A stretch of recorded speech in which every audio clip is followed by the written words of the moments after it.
the writing section is a very subjective section because you guys are going to be writing essays. Second thing I want to say is I'm only going to be talking about the academic writing section today. I am not talking about the general writing section. This section also will be scored out of a band of 9. And then again, the average score of all the 4 sections would be taken and the final score would be presented.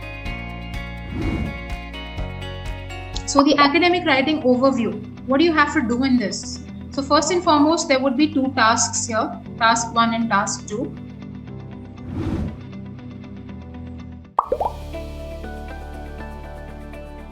Task 1 is an infographic task. That means you have information as well as a graph, okay, that is given to you. Based on that, you may have to summarize the given graph, chart, table or diagram. You will be allocated 60 minutes for this entire section, of which 20 minutes need to be allocated to task 1. You need to write at least 150 words. If you're writing less than this, you will be penalized. But naturally, the more you write, the better it is. So if you're coming close to a 200, I would suggest that should be a good enough length for the infographic task. So first and foremost, what are the task 1 tips? Do not copy paste the question. So whatever has been given to you in the question, you're not supposed to copy paste the question. They may give you directions, they may tell you a little bit about the graph. Do not copy paste that question. Do not analyze information and write what is not presented in the graph or picture. So do not talk about something which is not already present in the graph. Do not take more than the time allotted, that is 20 minutes, because 40 minutes needs to be allocated to the more important essay, that is task 2. Do not forget to proofread once you're done writing. So naturally, you should not forget to check your mistakes. Once you write the entire essay, you would want to check your mistakes.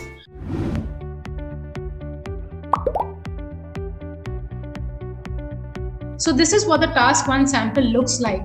Okay, so you have a table and you have to talk about, what is happening to Philip, what is happening to Thomas, what is happening to Robertson, to these universities, what happened in 1990, what happened in 2015. There was a steady increase, there was a steady decrease, there was a sudden rise, there was a sudden drop, and all these things are things that you have to notice and point out, right? Maybe there could be a line graph like this one. Okay, maybe there could be a flow chart like this one, like a diagram like this one, maybe a pie chart, maybe a bar chart. So you could get various different formats on the question paper. You don't know which one you're going to get. So you need to practice all. These are some of the words that you need to change.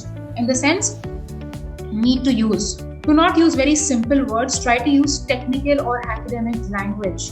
So when your mentor corrects you and says that your language is not academic or it's too simple, it means that you're not using the correct words. Instead of saying that it has decreased, it would be nice if you could say that it has plummeted or plunged.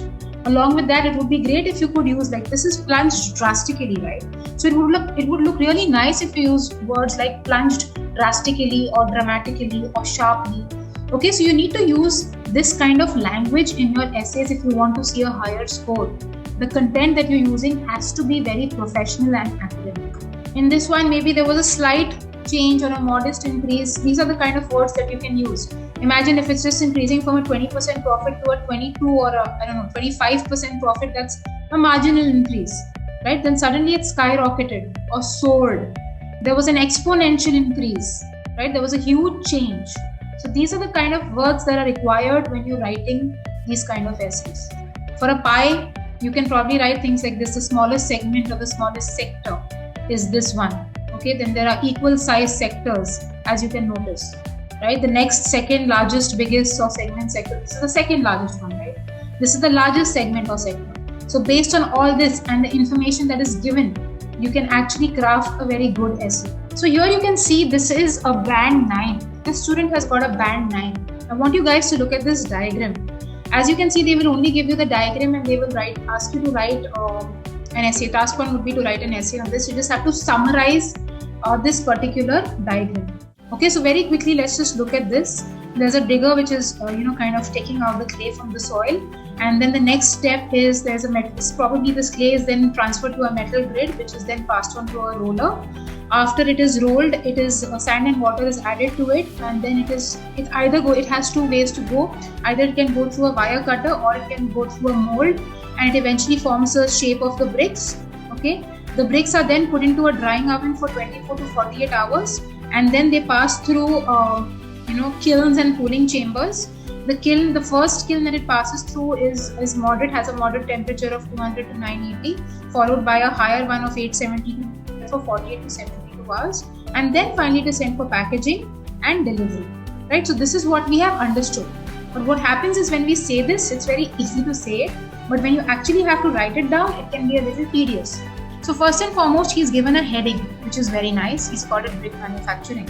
The process by which bricks are manufactured for the building industry can be outlined in 7 consecutive steps. So first and foremost, he's talked about how many steps are there, right? How many steps are there? 1, 2, 3, 4, 5, 6, 7. There are 7 steps. First, the raw material, that is clay. So then obviously he's adding his own words to it, but it's relevant. It comes out of clay, right? So this much common sense we have that we can call it a raw material. So first, the raw material clay, which lies just below the surface of soil in certain clay-rich areas, has to be dug up by a digger. Okay, so obviously where there is, whichever area has a clay-rich soil, that's from where you can pick up the clay, right? So you pick up the clay from there by a digger. Then the lumps of clay are placed in a metal grid, because as you can see, there are lumps over here. Okay, he's been very specific in his choice of words.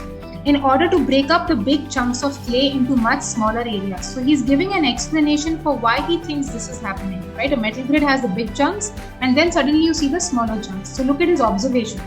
So smaller ones which fall through the metal grid onto a roller. So obviously you can see it's like a strainer, everything is getting strained down. Much smaller ones which fall through the metal grid onto a roller, whose motion further segregates the bits of clay. Sand and water are added to make a homogeneous mixture, which is then either formed in molds or cut into brick-shaped pieces by means of a wire cutter. These fresh bricks are then kept in a drying oven for at least 24 hours and a maximum of 48 hours. Several dozens, if not hundreds of bricks at a time. Then he says the dried bricks are then transferred. So look at his language, the dried bricks, because he knows that if it's dried here, he's using logic to connect the steps. He's not just putting the steps as it is. He's using his logic. So the dried bricks are then transferred to a so-called kiln, another type of high temperature oven. First, they are kept at a moderate temperature of 200 to 980 degrees Celsius, and then at high temperatures of 870 to 1300. This process is followed by cooling down the finished bricks for 48 to 72 hours in a cooling chamber. Once the bricks have cooled down and have become hard, they get packaged and delivered to their final destination, be it a building site or storage. So this is how he has written his entire exercise with proper logic, proper words. I didn't see any spelling mistakes, I think. Everything was good. His handwriting may not be the best, but his logic was fantastic. And that is what has given him this band score of 9. He's explained everything very logically and nicely. And this is exactly how you guys should be doing it. So I've just picked up one of the types of, the task 1 essays that you can see. You may get another task 1 essay on the actual test. So how are these tasks marked? So we'll talk about task 1. You have to present accurate information, as in whatever is given, not what you like. You need to provide an overview. Like I said, paragraph 2 has to be like an overview. You have to highlight the key features or stages. If it's a diagram, it has to be stages, flowcharts and all. So key features have to be there, and supporting detail with data has to be there in the body paragraphs. Coherence and cohesion is something which is going to be tested. Okay, so that is organizing information and ideas into paragraphs. How you have one central idea in each paragraph, whether you're able to do that or not.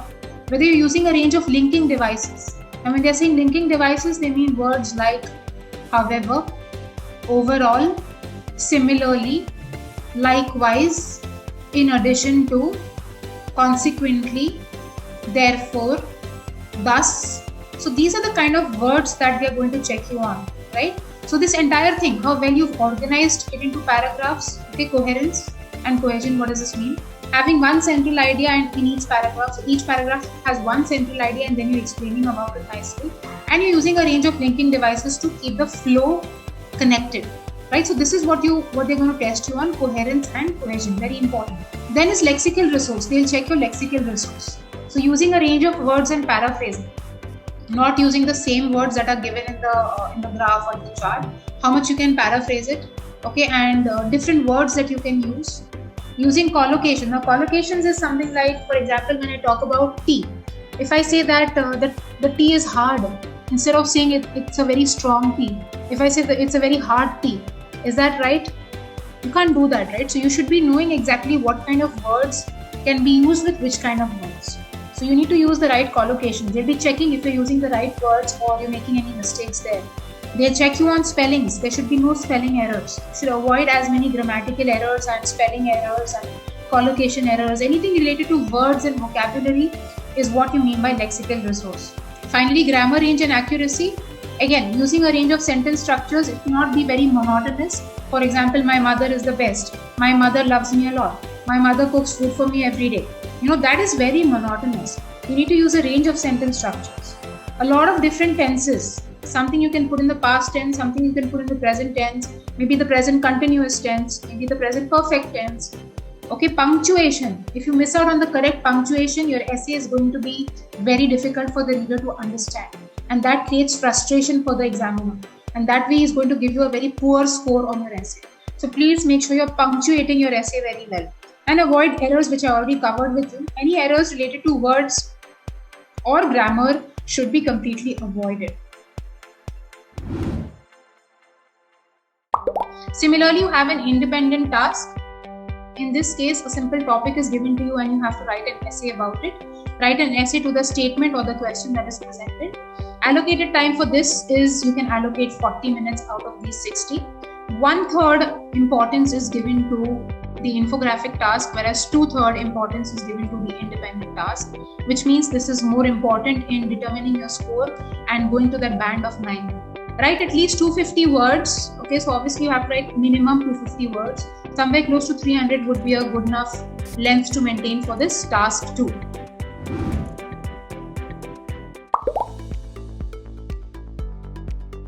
In writing task 2, test takers are given a topic to write about an academic or semi-formal neutral style in 40 minutes. Avoid using idioms. A lot of students ask me, can we use idioms in this type of essay? It's not preferred. You can use it during your speaking section, but not during your writing section. So keep it very simple and academic and formal.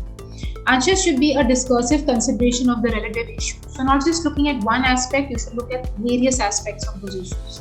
Test takers should make sure that they read the task carefully and provide a full and relevant response. You need to answer the task fully and it should be relevant, not talking about something else. For example, if a particular aspect of computers, then you should focus on this aspect and you should not talk about computers in general. Keep it as relevant and specific as possible. So this is the structure that I've put down here. You would have an introduction. Okay, I've given you the word count, but this varies. So first and foremost, you have to paraphrase the task. Whatever the task given, you have to paraphrase it. You need to state your opinion and you just need to give an essay overview that roughly what is your essay going to talk about. The remaining words will come from the 2 supporting paragraphs. What is the structure of the supporting paragraph? You have to state position 1, meaning whatever your position is, whether you agree with the topic or disagree with the topic. Explain why. Why have you taken this position? Try to give an example. It's not always possible, but try to give an example and then summarize this paragraph. Whatever you were trying to say, give it like a final touch. Same thing you have to do in paragraph 2. State your position, explain why you're taking this position on this particular topic. Try to give an example and then summarize whatever you were saying. In the conclusion, you have to summarize the whole essay and give your final thought.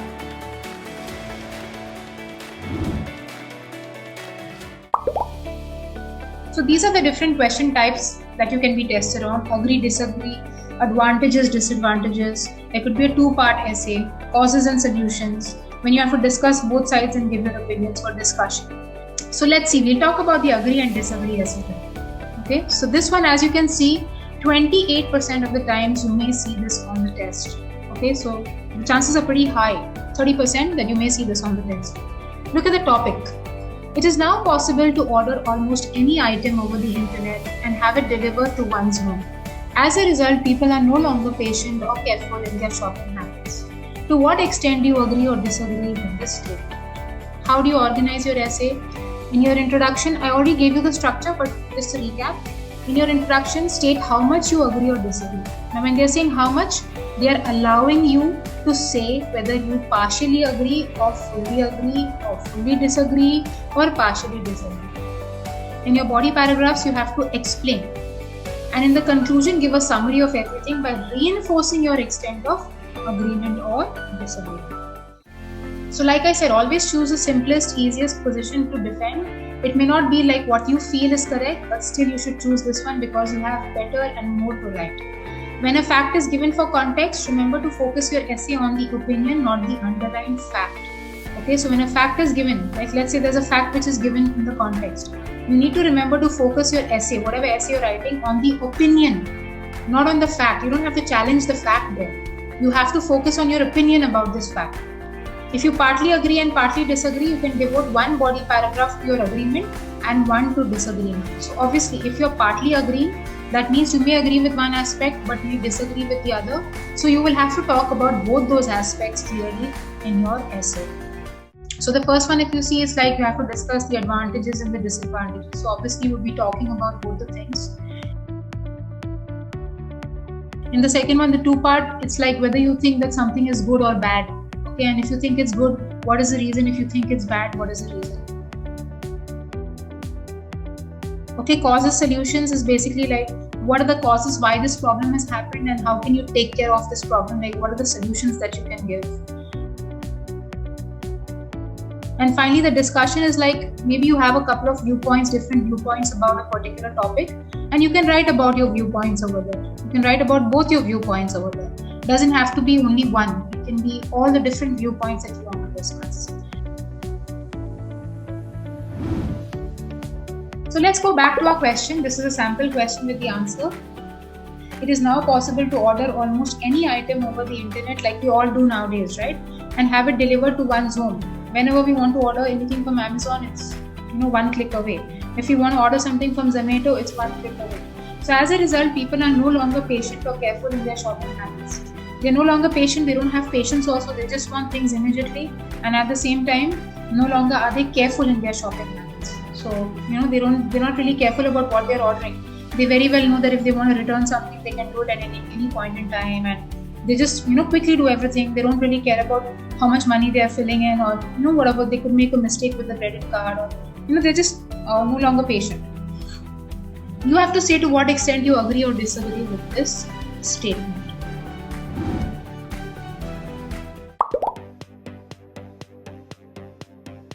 So this is what a sample essay looks like. Okay, the word count is 283. Like I said, it should be minimum 250 words. You can see that there are 4 paragraphs. The first one is an introduction, remember, where we said we are simply paraphrasing what was given in the question. Online shopping and home delivery causes concerns that consumers may become more hasty and less cautious. So we've paraphrased exactly what was given there in one line. Then his viewpoint. However, I do not believe that online shopping has this effect. In fact, I would say that the opposite is true. So he's given his viewpoint by using words like I and believe, etc. Then he's giving an overview. In this essay, I will discuss the reasons that online shopping actually helps shoppers make smarter choices. So it's actually a good thing. Okay, it doesn't have this negative effect that it spoils the way the customers are hasty and less cautious. In fact, it's actually good for the customers because it makes them make smarter choices. Going ahead to paragraph 2. Paragraph 2 and paragraph 3 are the body paragraphs. So first line is going to talk about his viewpoint. Second line is going to give you the reasons why he's selecting this viewpoint and some explanation and some examples where he's talking about how in a normal shopping scenario you can go to the shop and actually purchase things. However, even the fastest delivery methods for online goods take at least a day. As a result, people are actually more accustomed to longer waits before they receive something they've bought, indicating that they must be more patient.